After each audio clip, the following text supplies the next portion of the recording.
राणा भाई आप देखने लग रहे हो आपका अपना न्यूज चैनल है नमस्ते भिवानी दक्कड़ हरियाणा और भिवानी न्यूज 24। और फिलहाल की बात करूं तो भाई सब ने पता है भाई जरा लोकेशन देखने लग रहे हो महाराज की कृपा हो रही है।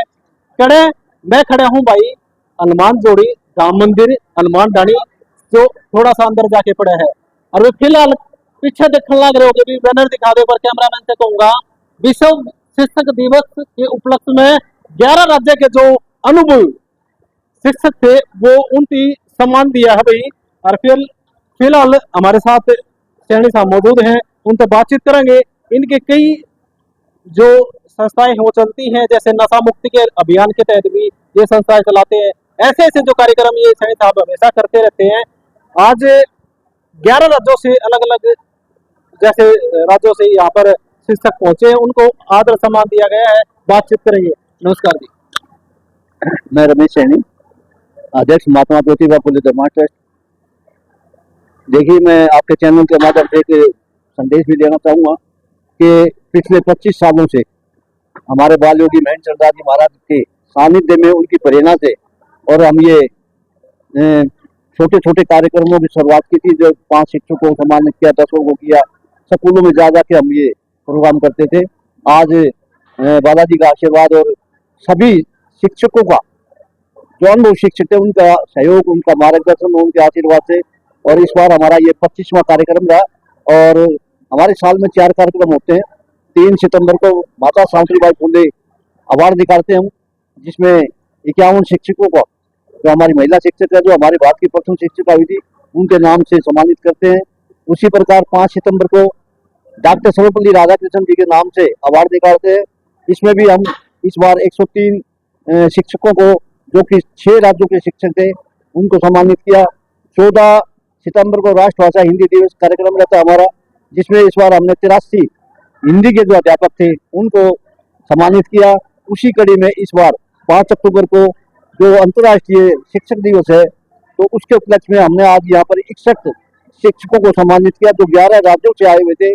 दूर दराज से 800 किलोमीटर 900 किलोमीटर यहाँ हमारे पास में शिक्षक पहुंचे थे। तो मैं सभी का आभार प्रकट करता हूँ, आप इतना समय निकाल के हमारे लिए।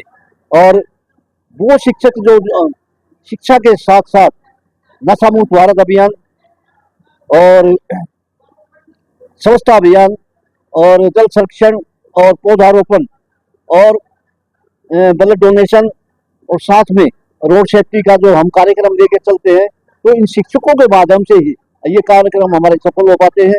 तो हमने अनुभव जो शिक्षक थे, जो शिक्षा के साथ साथ अन्य बिंदुओं पे जिन्होंने काम किया, जिन्होंने अच्छे अच्छे बच्चे तरह से, जिन्होंने अपना जीवन बच्चों की देख रेख में लगा दिया, ऐसे शिक्षकों को हमने आज यहाँ सम्मानित करके हम बड़े गौरव से महसूस हो रहे हैं। और मैं भगवान से ये प्रार्थना करता हूँ कि जो हमारे शिक्षक इस पावन भूमि पर उत्तराखंड से, जो उत्तर प्रदेश से और मध्य प्रदेश से, झारखंड से, दिल्ली से, चंडीगढ़ से, पंजाब से, राजस्थान से, हिमाचल से, जम्मू कश्मीर से जो लोग यहाँ पर आए, तो उन्होंने अपना अपना अनुभव भी प्रकट किया। और हमारे जो आज अतिथि माननीय श्री घनश्याम सराफ जी और हमारे जो शिक्षा बोर्ड के चेयरमैन है श्रीमान पवन जी शर्मा, उनका मार्गदर्शन भी मिला हम सबको। उन्होंने अपने अपने सतर पे अपनी अपनी बातें बताई। तो आज मैं सभी को बधाई भी देता हूँ जो शिक्षक हमारे आए, और भगवान से ये प्रार्थना करते हैं उनकी लंबी उम्र हो, वो समाज के लिए, राष्ट्र के लिए, देश के लिए काम करें। आजकल की बात कर रही हूँ कि सैनी साहब आप चल रही जिसमें नशा मुक्ति के अभियान की तरफ भाग रहे हैं, आपको पता ही है, और बच्चे हैं वो मोबाइल की तरफ भाग रहे हैं। देखिए मैं ना जब भी अभी हमने 22 तारीख को एक यहाँ से रथ यात्रा शुरू करी थी, माता जी भवानी के आश्रम धाम तक वो यात्रा गई थी। तो रास्ते में जितने भी हमारे जो पड़ाव थे, मैंने अपना खाना पीना छोड़ के और स्कूलों में जाने की कोशिश करी। और वहाँ पे हमने रथ के माध्यम से और यही संकल्प दिलाया, बच्चों को जागरूक करने की कोशिश करी कि बच्चों, जिस प्रकार से ये मोबाइल आज एक नशा बन चुका है, तो मोबाइल से जितनी दूरियां बढ़ाएंगे, जितनी जरूरत है हमें मोबाइल की, उतना उसको यूज करें।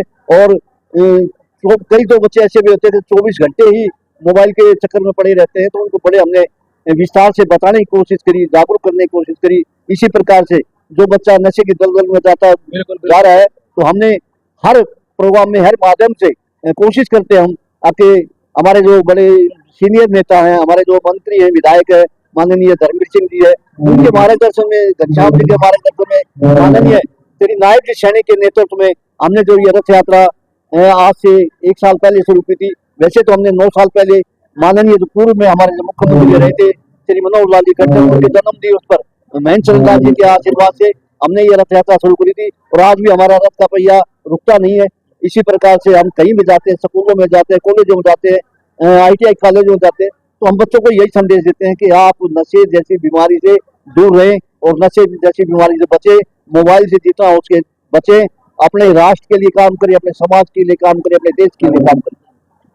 भाई रमेश सैनी की बात करें, लगातार नशा मुक्ति लगा लो, ब्लड डोनेट लगा लो, ऐसी जो संस्थाएं हैं बढ़ चढ़कर उनमें भाग लेते हैं। भाई फिलहाल की जो हम यही बात बोलेंगे, भाई नशा एक ऐसी चीज है जो घर को बर्बाद कर देती है। बिल्कुल ऐसा समझ लो कि पूरा घर नशे के कारण बर्बाद हो जाता है। हमारे पास पढ़ने लिखने की लाइनें हैं, उसमें आगे बढ़ना चाहिए, हमारे देश का बड़ा माँ बाप का नाम रोशन करना चाहिए उसमें। और फिलहाल हमारे साथ एक शिक्षिका भी मौजूद है, उनसे बातचीत करेंगे। नमस्कार जी। नमस्कार। मैं बिहार से हूँ। मैं बिहार से, आप आज भिवानी पहुंचे थे। भिवानी आपको कैसा शहर लगा? कैसे रमेश सर जी है, उनका हाव भाव कैसा लगा? कोई नहीं, आप मेरे को लगा। हाँ जी। भिवानी शहर, सबसे पहले मैं सबका धन्यवाद करना चाहूँगी, सैनी सर का, धर्मेंद्र सर का, सभी लोगों का और इस ट्रस्ट का, जिन्होंने हमें समझा, हमें मौका दिया, हमें मंच दिया और हमें हमारी सहायता की। और शिक्षा के क्षेत्र में इन लोगों का योगदान बहुत ही मूल्यवान है और ये जिस तरह से कार्य करते हैं मैं इसकी सराहना करती हूँ। और एक शिक्षिका के तौर पर शिक्षा के क्षेत्र में जितना हो सकेगा सहयोग मैं करूँगी। भिवानी क्षेत्र पहुँच के मुझे बहुत ही अच्छा महसूस हुआ। यहाँ की संस्कृति, यहाँ का अतिथि देवो भव का जो संस्कार मैंने देखा वो मुझे बहुत ही प्रभावित किया। रमेश सर की बात करें, जैसे कि आपने बताया कि मुझे भी अच्छा लगा, मगर आम जनता से क्या अनुरोध करोगे? जैसे आजकल की लड़कियां हैं, मोबाइल के पीछे रील वगैरह भागने के लिए, यानी जो आपका भविष्य है वो नहीं देख पाती, यानी मोबाइल में वही उलझ पुलझ होके वही जिंदगी उनकी वही सिमट जाती है। ये बहुत अच्छी प्रश्न किया आपने। मैं इसका जवाब जानती हूँ क्यों? क्योंकि मैं एक शिक्षिका हूँ और मेरा ये कार्य है बच्चों को हर क्षेत्र में जागरूक करना और इसके लिए मैं करती भी हूँ। मैं अभिभावकों से विरोध करती हूँ, अनुरोध करती हूँ कि आप जितना हो सके, क्योंकि हर सिक्के के दो पहलू होते हैं, अच्छा और बुरा। तो मोबाइल जो है पॉजिटिव और निगेटिव दोनों वे में है। तो पढ़ने के दौरान टेक्नोलॉजी बहुत जरूरी है, उतना ही देर दें जितना देर उसको जरूरत हो। और बच्चों को मैं हर एक नवाचार के माध्यम से समझाती हूँ कि कैसे मोबाइल से जितना हो सके दूर रहें और जब कार्य हो तब उपयोग करें और फिर उसके बाद उससे दूरी बना लें, क्योंकि कोई भी चीज़ हमारे लिए जहर भी होती है और अमृत भी होती है। और मैं कोशिश करती हूँ और मैं अभिभावकों को और बच्चों से विशेष आग्रह करूँगी कि जितना हो सके अपने आप में पॉजिटिविटी बनाए रखें और जितना हो सके इस कार्य में सहयोग करें ताकि बच्चे भी खुश रहें और अभिभावक भी एक भविष्य निर्माता को निर्माण कर सकें। संस्था के बारे में बातचीत करें तो शिक्षक दिवस के रूप में यहाँ पर आपको आदर सम्मान मिला, तो क्या कहना चाहोगे रमेश सैनी के लिए? मैं इस संस्था का बहुत बहुत धन्यवाद करूंगी और आगे भी मैं अगर इस संस्था के लिए कुछ कर सकूं तो ये मेरे लिए सौभाग्य की बात होगी और मैं इस संस्था के लिए कामना करती हूं कि आगे भी ये ऐसे ही कार्य करते रहे और हम शिक्षकगण मिल करके इसमें जरूर सहयोग। और फिलहाल हमारे साथ रिंकू सर भी मौजूद है, उनसे बातचीत करेंगे। हो गया, बढ़ चढ़ के हिस्सा लेते हैं तो कहीं ना कहीं इस तरह का जो प्रोग्राम होता है उसमें कहीं ना उनको सम्मानित किया जाता है तो वो आगे और भी मोटिव होते हैं और प्लस में वो समाज के लिए भी बढ़ के कार्य करते हैं। उस विषय में जाने के लिए अब सभी टीचर है, जैसे अभी अपने नशा मुक्ति का अभियान चला रहे हैं हम उसके थ्रू, ठीक है, तो हमें सभी कॉलेज वगैरह स्कूल वगैरह में जाके भी हम ये नशा मुक्ति के लिए बोल रहे हैं। और उससे एक नशे से ऊपर भी आज एक बड़ा नशा आ गया जो कि है मोबाइल का नशा। मेरे हिसाब से वो नशा ऐसा हो गया जो बचपन को खत्म कर रहा है, ठीक है, बचपन को खत्म कर रहा है तो कहीं ना कहीं वो शिक्षा के क्षेत्र से भी भटक रहा है जो बचपन है वो। बिल्कुल सर, आदत होगी ना, बच्चों की आदत बना दी माँ बाप ने।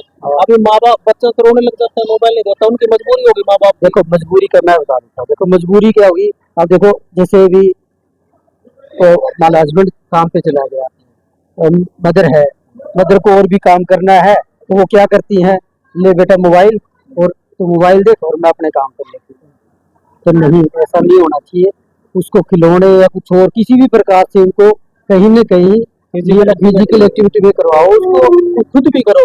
और सबसे बड़ा कारण क्या है, हम खुद हैं। अगर बच्चे हैं, अब मैं खुद उसके सामने मोबाइल लेके बैठा हूँ तो बच्चा क्या करेगा, मैं टीवी देख रहा तो बच्चा क्या करेगा, वो खुद भी तो देखेगा। हमें भी इससे दूर रहना पड़ेगा। बच्चों के सामने तो बिल्कुल भी यूज मत करो, फोन को बिल्कुल यूज मत करो। और कोई जरूरत है, कुछ बहुत जरूरी है तो बाहर जाके आप बातचीत कर लो, कोई काम कर लो, क्योंकि बच्चा भी तो देखता है इस चीज को, वो प्रीति अपनाता है। अगर बच्चे सामने सिगरेट पिएंगे, बीड़ी पिएंगे तो बच्चा क्या सीखेगा। कभी करते हैं उनके सामने, और कोई करता है तो उसको कहे भाई बेटा बच्चे खेल रहे दूर जा। तो कहीं ना कहीं हमें एक जगह ध्यान रखना पड़ेगा। और जो शिक्षक है, जो एक तो पढ़ाना ठीक है, उसके अलावा बच्चों को मोटिवेट करना, आम जीवन में भी आप इन चीजों से दूर हो ताकि पढ़ाई पे ज्यादा ज्यादा ध्यान रख पाए। तो हम उसी विषय को लेके हमारी संस्था जो है कार्य कर रही है।